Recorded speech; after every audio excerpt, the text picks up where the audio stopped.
Hare Krishna Krishna Krishna Hare Hare, Hare Ram Ram Ram Hare Hare. Hare Krishna Krishna Krishna Hare Hare, Hare Ram Ram Hare Hare. Hare Krishna Krishna Krishna Hare Hare, Hare Ram Ram Hare Hare. Hare Krishna Krishna Krishna Hare Hare, Hare Ram Ram Hare Hare. Hare Krishna Krishna Krishna Hare Hare, Hare Ram. Hare Krishna devotees, please accept my obeisances. All goes Sri Prabhupada and Guru Maharaj. Radha Per Mataji, you can start Mataji when you're ready. Yeah, thank you, Prabhuji. Om Namo Bhagavate Vasudevaya. Om Namo Bhagavate Vasudevaya. Om Namo Bhagavate Vasudevaya. Narayanam Namaskritya Naram Chaiva Narottamam Devim Saraswatim Vyasam Tato Jayam Mudirayet Nashtaprayeshu Abhadreshu Nityam Bhagavata Sevaya Bhagavati Uttama Sloke Bhakti Bhavati Naistiki.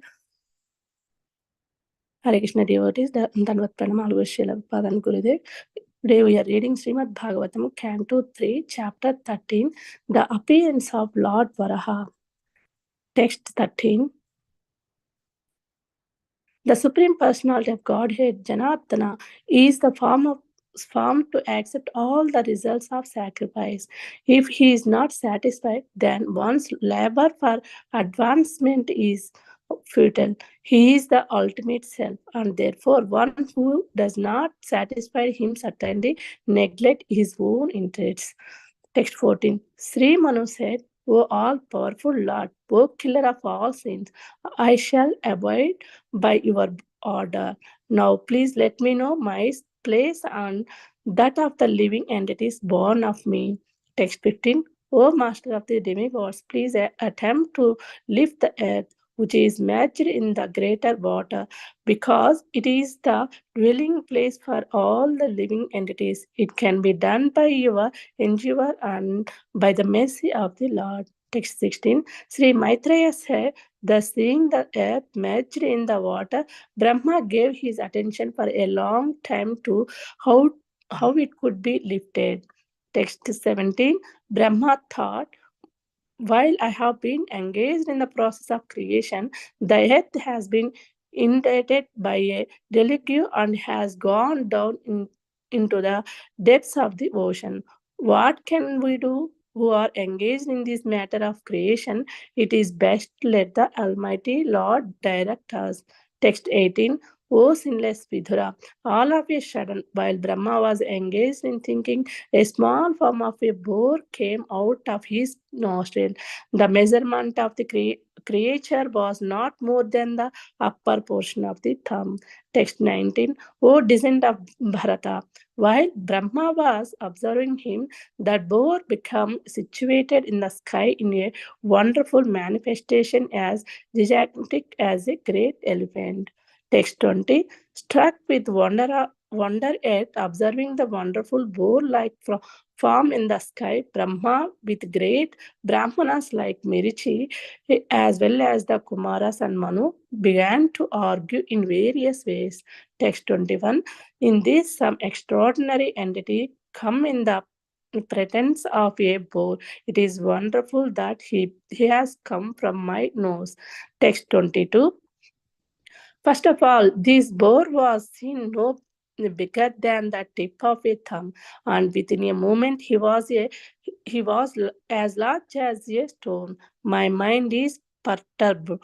He, is he the supreme personality of Godhead Vishnu? Text 23. While Brahma was deliberating with his sons, the supreme personality of Godhead Vishnu roared simultaneously like a great mountain.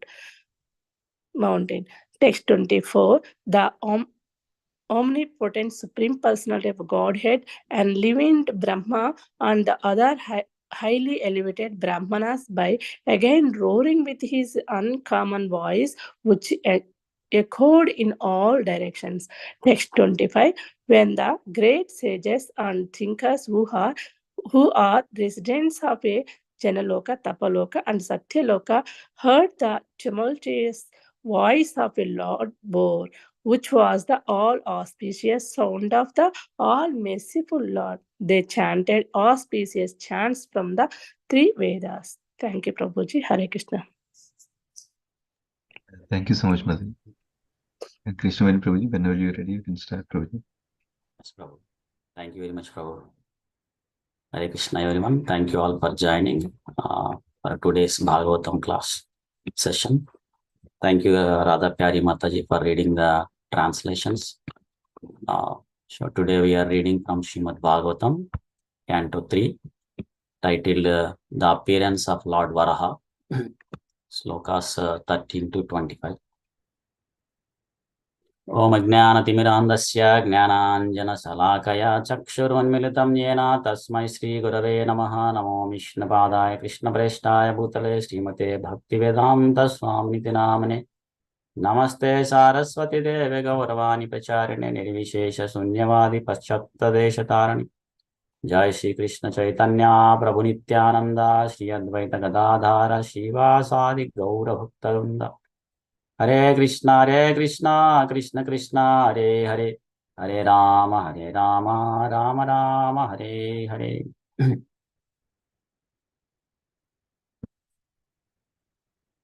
So just to give a background, in the previous chapter, we heard Maitreya Mahamuni explained how Lord Brahma started this creation with the four Kumaras.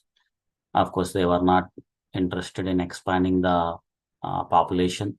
So then how he created Lord Shiva, and then we heard about what happened. And then we hear like Maitreya Muni mentioning Brahma creating many sages and Narada Muni. And then he also created different types of things which are needed for the conditioned living entities to live in this material world comfortably.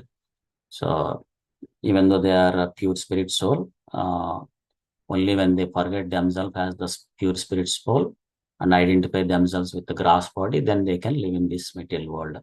So Brahma created those kind of things. And then we hear how he sees that after creating many sages, so he doesn't see the creation progressing as he wanted. So then he created a Swayambha Manu to expand the mankind. So in this chapter, 13th chapter, we hear Maitreya Muni narrating about Swayambha Manu praying to Lord Brahma for the guidance and instruction. And we see how Lord Brahma instructs him to increase the population. Then Manu requests a place so that he can follow the instruction, or he can fulfill the instruction of Lord Brahma to increase the population. Because at that time, this Earth planet was submerged in the Garbhodaka ocean. So then Lord Brahma is thinking what to do, and he prays to Supreme Lord Krishna. So then we'll hear the appearance of Lord Varaha and lifting the earth from the Garbhodaka ocean and establishing in the orbit. So then later we see Lord Brahma and all the sages offering many wonderful prayers to Lord Varaha. So, so today we'll start from slokas 13. So just to give what happened in the previous session.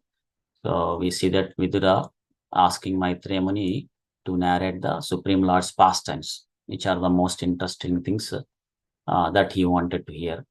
So in that connection, Vidura asks, what did Manu do after he was created by Lord Brahma? And Maitreya Muni was very happy to hear Vidura's question, because that would help the even general population. So Maitreya Muni starts narrating how Manu prayed his father, who is Lord Brahma, for the instructions. And we hear Lord Brahma giving instructions to Manu to increase the population and also guide them in Krishna consciousness to make their human life successful. So then Krishna will be pleased. So, and today will continue the Brahma's instructions onwards. So in the text 13, we see that Lord Brahma is mentioning that Krishna, Janardana, is the form to accept all the results of sacrifice. So in Bhagavad Gita also we hear Krishna mentioning that Bhuktaram Yajna Tapasa Sarvaloka Maheshwaram. So he is the enjoyer, Bhukta of all the sacrifices. And Brahma is saying that if he is not satisfied with our activities, then one's labor for advancement is futile. So therefore, one who doesn't satisfy him certainly neglects his own interest. So this is a very instructive point for all of us, at least for me. So you see Lord Brahma mentioning to Manu that if our activities are not pleasing Krishna or Guru, then it's a simply waste of time or labor. So then we can check ourselves, like, in 24 hours a day. So how much activities are we connecting to Krishna and pleasing him, and what are the other activities that are not in line pleasing with Krishna. So based on that, we can check ourselves and try to see if we can connect them to Krishna consciousness. Even if little bit we can change ourselves, then that is a great help for us. So Brahma is mentioning to Manu this instruction in this sloka, but it is applicable for all the conditioned living entities in this universe or in this material world. So even Bhagavatam earlier canto also similar sloka is there. Dharmas vanustita pumsyam visvaksena katasayuya notpadayadi atiratim shamaeva hi kevalam. So whatever the occupational activities that one is performing based on their position, so if they are not provoking attraction towards the Supreme Lord's message, or they are not helping us to progress in Krishna consciousness, so then it is simply waste of time. Shama eva hi kevalam. So that's what Prabhupada mentions in this purport. So we see that even Lord Brahma, whether he is creating in this universe, or the instructions that he is giving to Manu to increase the population, so they are all actually, the purpose is to please Krishna. So not anything else. So similarly, because we are all coming in the parampara of Brahma, like Brahma Sampradaya, so or any Sampradaya, of course, any bona fide Sampradaya. So we should know how to satisfy the Supreme Lord. So how we have to perform our activities that would satisfy the Supreme Lord. Prabhupada also gives in the purport how to satisfy. He mentions that, simply follow sincerely this Krishna consciousness process. So of course, this path of bhakti has 9 limbs mentioned by Prahlad Maharaj in Bhagavatam, later cantos. Shravanam, Kirtanam, Vishnu Smaranam, Pada Sevanam, Achanam, Vandanam, Dasyam, Sakyam, Atmanivedanam. Like hearing Krishna Katha, or chanting Hare Krishna Maha Mantra, remembering Krishna, Vishnu Smaranam. So like that, there are 9 limbs. Of course, this Shravanam, Kirtanam are very important. They are the very predominating ones. So we need to listen from the senior devotees or from the scriptures about Krishna, and then Kirtanam. So then we repeat it, or we chant Hare Krishna Maha Mantra. So even when we chant Hare Krishna Maha Mantra also, we should endeavor it to hear that Hare Krishna Maha Mantra. So that would help us to purify us. Another point is, so this is not only please Krishna, this path of bhakti, chanting of Hare Krishna Maha Mantra, it will also help us to become peaceful. Shanti mruchyati, Krishna uses in Bhagavad Gita. So it will help us to be happy and to be peaceful all the time. So by pleasing Krishna through this process of bhakti, so it will make us peaceful and happy, and also it will purify us. So, and it will burn all our past bad karma, if at all if we have anything. Karmani nirdhati chakintu bhakti bhajam. So Lord Brahma says that, our past karma will be burnt, and then we don't need to go through any suffering. So because of that bad karma that we have in our account. So that's why it's called self-interest process. So it's our own interest for ourselves. So here that, even one sinful activity would cause so much havoc or it will create so much suffering in our life. From the past time of Dhritarashtra Maharaj, we hear, am I right? So 50 lifetimes back, he did one mistake or one sinful activity. So that caused him to go through the 50 lifetimes. So all the 50 lifetimes he has to take birth, the death, the old age, disease, all that problems he has to go through. And in that life of Dhritarashtra Maharaj, we see that he was born as a blind. For the whole life, he doesn't have vision. You can hear it, we can see how much suffering it will be. And then while he is alive, he lost all his 100 sons. They were killed. So much suffering. So just one sinful activity caused us to go through so much suffering. Then we can see, like, if somebody has so much sinful activity, the bad karma in their account, then it will create so much havoc. So we can escape that also. So that's why it's a self interest process also. Not only pleasing Krishna, but it will also help us. So that's why here Lord Brahma is saying that if they are not going through this process, not chanting Hare Krishna Mahamantra every day, as recommended by Srila Prabhupada or Acharyas, they are neglecting their own interest. So that's why Brahma is saying that if they are not doing this process, then it is futile. Their activities are futile, simply waste of time. So in fact, the whole Varnashrama Dharma is intended to please Krishna. Samsiddhir Haritoshanam. So to please Krishna. So whether one is Brahmana, or Kshatriya, or Vaishya, Sudra, or Brahmachari, Grostha, Vanaprastha, or Sannyasi, whatever position that one is there. So their activity should please Krishna, should satisfy Krishna. So then their activities are perfect. Otherwise, it is Shamayevahi Kevalam. It's waste of time. So in the 14th sloka, we see that Manu, now Manu is speaking, saying that so he will abide the order of Lord Brahma, and is also requesting to show a place where he can increase the population. So we see that Swayambhu Manu is showing his enthusiasm to follow the order of the Brahma, and willingness to follow the order of Lord Brahma by serving through the execution of the instruction that he has given. So it's one of the quality of a sincere disciple. So a disciple not only ask the Guru with humbly with any questions that he has, so that it will increase his faith, pariprasnena. So he will ask questions so that his faith will be increased. But he will also be ready to execute his instruction, to serve him, sevaya. So then the Guru can impart the signs of self-relation to that sincere disciple.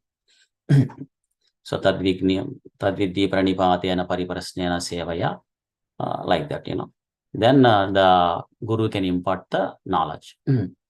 So then the disciple can work based on that knowledge and executing the instruction of the Guru. He can please Krishna. So at that time, since the earth was submerged in the water, so Manu is also requesting to show a place so that he can increase the population. So in the 15th sloka, we hear that Manu is requesting Lord Brahma to lift the earth, so which is merged in the great water, so that the conditioned living entities can live. And that can be done by the endeavor of the Lord Brahma and also by the mercy of the Lord. So Prabhupada mentions in the purport that this great water is Garbhodaka ocean. And this Garbhodaka ocean fills the half of the universe. This great water fills the half of the universe. So we hear from the scriptures that this universe diameter is 4 billion miles. And we can see from this that half of that is filled with this great water, Garbhodaka ocean. So we can understand, like, it's a great, huge ocean. Also here we see that two instructing words. So one is endeavor and one is the mercy of the Supreme Lord. So, so endeavor of a devotee is required. So a devotee should endeavor to perform their activities to please Krishna, and then Krishna will shower his mercy. so that he will send all the help that is required for the devotee to accomplish the task. So we see that, Srila Prabhupada's life pastimes also. So he had done great endeavor to please Krishna by distributing this Krishna consciousness. So he has tried his best in India. Then he traveled through the Jaladuta and came to the Western worlds, because many countries are trying to follow the Western world.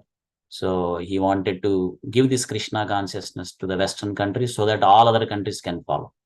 So he has done all his efforts, best endeavor to please Krishna. And then we see that, Krishna reciprocated. So he has showered his mercy to Prabhupada by sending so many sincere disciples to Srila Prabhupada, so that this Krishna consciousness can spread all over the world. So a devotee should endeavor to perform the task which would please Krishna, and Krishna will shower mercy. And of course, this is Kartik month is going on, and we hear the same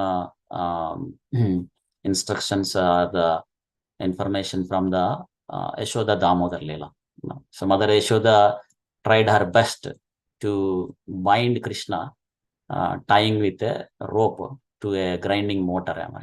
So with one rope she tried to bind, but it's 2 inches short. And then he added another rope. She added another rope, like that. So many ropes she tried to add.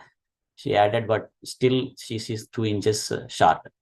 And Acharya explains, the first inch is the 2 finger short. The first finger is our endeavor. So Krishna sees how best the devotee is putting their effort to please him. So here Yashoda is putting all her efforts to bind Krishna. And then Krishna reciprocated and showered his mercy, and bound by Yashoda Maya's devotion. So that's how she bound the Krishna to the grinding motor through the rope. So those 2 things are very instructive words here. So our endeavor is most important. Then Krishna will send his mercy. So in the text 16, we see that Maitreya Muni is saying that seeing the earth is merged in the water, so Brahma gave his attention for a long time how to lift that. And Prabhupada mentions in the purport that according to Jiva Goswami, so the topics of lifting the earth in Srimad Bhagavatam mentioned in different millenniums. So one time the lifting the earth is mentioned in Sweta Varha millennium. Of course, at that time Lord Varha appeared in the white color. That's why it's called Sweta Varha. That happened in the time frame of Swayambhu Manu. And in the other time, Lord Varaha appeared in the Chakshusha millennium. So that time he appeared as a red color. So it's called Rakta Varaha. So during the Swayambhu Manu time, Lord Varaha appeared and lifted the earth and placed in the orbit, so that Manu can continue or he can start the increasing the population, fulfilling the instruction of Lord Brahma.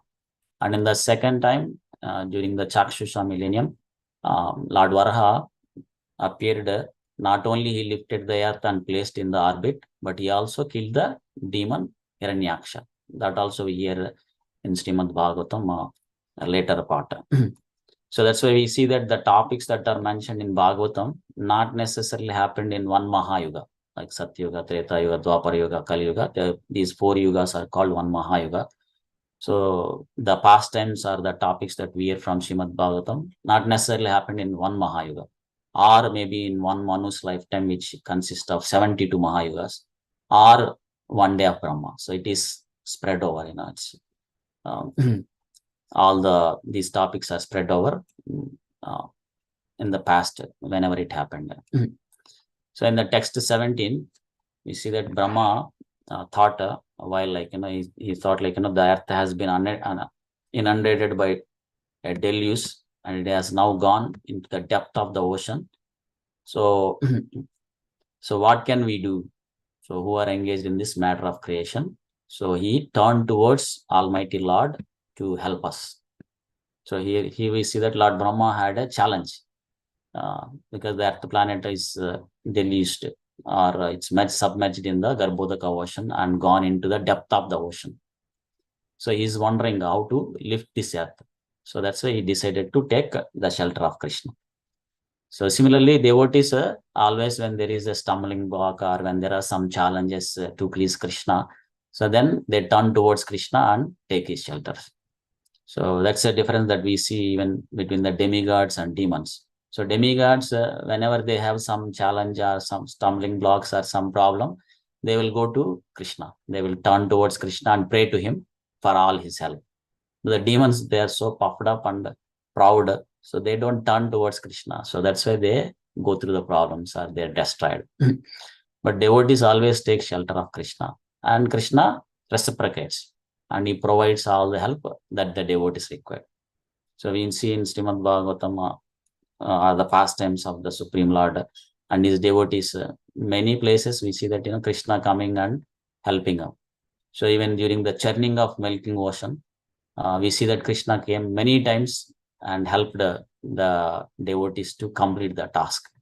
So he comes and lifts the Mandara mountain because both demigods and demons together could not lift. So he lifts and puts in the ocean, the milk ocean. And when it is sinking, he comes as a Kurma avatar and lifts it and holds it on top of his back. And then he comes and holds that Mandara mountain so that it will not go here and there. And then he will also help in churning the ocean. So he will reciprocate. Krishna reciprocates the devotees to accomplish the task. And one point Prabhupada mentions in the purport that, so whenever there are some challenges for a devotee while he is performing the service to Krishna, when there are some challenges comes, the devotees are not discouraged because they have full faith on Krishna that he will help to accomplish the task. So that's one thing that we can also learn, and not to be discouraged when there are some challenges or problems comes in our service to please Krishna. And in the text 18, we see that while Brahma was thinking like this, a small palm of a boar came out of his nostril. And the measurement was not more than upper portion of a thumb. So we see that in a Lord Varaha appeared in a very small in the beginning. And later we see in the slokas that how gigantic he became. So in the next sloka 19, we see that while Lord Brahma was observing like this, so the boar became situated in the sky in a wonderful manifestation as gigantic as a great elephant. So we see here that, Lord Varaha appeared very small in the beginning, but within no time he became a very gigantic, very big. So that's why Krishna is called as Yogeshwara. So he's the Ishvara of all the yogis. So he can become smaller than small or bigger than the big or greatest than the greatest. So that's why the yogis who are trying to become equal or greater than the Supreme Lord, so they're always defeated because Krishna is the Yogeshwara. So he always appears as greater than him. So since he is always higher position, they're always defeated or they're always controlled by Krishna. But the devotees are very intelligent. So they follow the other way. So they're very humble. So they want to become smaller than smaller of Krishna so that they can serve Krishna, please Krishna. And since Krishna is Yogeshwara, he will become smaller than the devotees. So that's why devotees are always in the higher stage. So they will control Krishna. So we see in the pastimes of Krishna, like, Mother Yashoda binding Krishna, and Nanda Maharaj ordering him to bring his sandals, or with the eyebrow movements, the gopis are controlling Krishna, or asking him to dance like that. They are controlling Krishna with their deep devotion. Of course, they are pure devotees, and Krishna is pleased with their service. And text 20, we see that Lord Brahma, struck with wonder, observing this wonderful boar-like form in the sky. So with great Brahmanas, so they are arguing in various ways. So we see Lord Brahma and other sages, they're wondering, seeing this extraordinary boar-like form. And then the text 21, we see that they're all thinking, is this extraordinary entity come in the pretense of a boar, or is it a wonderful that he has come from my nose? So Lord Brahma is thinking, some extraordinary personality came in the form of boar. Of course, Supreme Lord Varaha is an expansion of Krishna, so he can do anything. So he can become within no time very bigger. In the text 22, we see that Lord Brahma is thinking. So initially he was no bigger than the tip of a thumb, but within a moment he became very large. So that's why Brahma is thinking that is he the Supreme Person of Godhead Vishnu. So and Prabhupada mentions in the purport that so Brahma, though he is the supermost person in the universe, he had never before experienced such a form, such a powerful form. So that's why he could guess that so he is the incarnation of Lord Vishnu, the Supreme Lord, because that kind of wonderful or uncommon features can only be exhibited by the Supreme Lord, which are bewildering the mind of Lord Brahma. So the uncommon features of the Supreme Lord will bewilder even the mind of Brahma, Lord Brahma, who is the creator of this universe, or the first living entity of the universe. So then what to speak of others? So in the text 23, we see that while Lord Brahma was deliberating with his sons, so Lord Varaha roared tumultuously like a great mountain. And Prabhupada mentions in the purport that the mountains can also roar. They can do the sound because they are also living entities. So we hear from Ramayanam also, right? When Hanumanji is crossing the great ocean, so there is a great mountain, the golden mountain Mainaka. So it came out from the ocean and requested Hanumanji to take a break, to take some rest, because he is crossing the great ocean, so that he can take some rest and then move forward. So they are also living entities. And Prabhupada mentions that the volume of the sound that one can do based on it is based on the size of the material body. Of course, Lord Varaha, his body is all spiritual, so it's not material body. So he can roar even being a small form also, but Prabhupada is giving in a general manner that the sound vibration that one can do, it depends on the size of the material body. So then in the text 24, we see that Supreme Lord enlivened Brahma and other highly elevated Brahmanas by again roaring with his uncommon voice, which echoed in all directions. And Prabhupada mentions in the purport that as mentioned in this sloka, all the Brahmanas, they were very joyful to hear the roaring of the Supreme Lord Varaha. So even though this roaring is very horrible, it's echoed very fearful in all directions, which is threatening to the demons who might challenge Supreme Lord. But for the devotees, it is joyful, because they know that Krishna appeared to protect them. So as Krishna mentions in Bhagavad Gita, Paritrayanaya sadhuna vinashaya cha duskritana. So they are very happy to see Krishna appearing, so that they are all protected and the demons will be annihilated. So not only that, Krishna comes and performs these all wonderful pastimes so that devotees can take advantage and meditate on these pastimes, remembering Krishna through these pastimes. They can make their human life successful and go back home, back to Godhead. Fakta deham punarjanma naiti mameti, so Arjuna.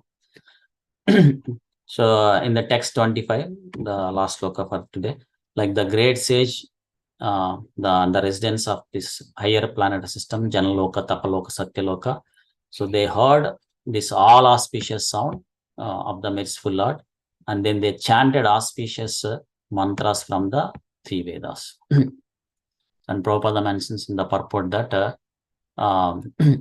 these highly elevated personalities, the great sages, the residents of the higher planet systems, so when they heard this all auspicious sound of the Supreme Lord, so they not only became enlivened, jubilant, because they knew that so the Lord is appeared to deliver the earth or to uplift this earth from the Garbhodaka Vashna and place it in the orbit.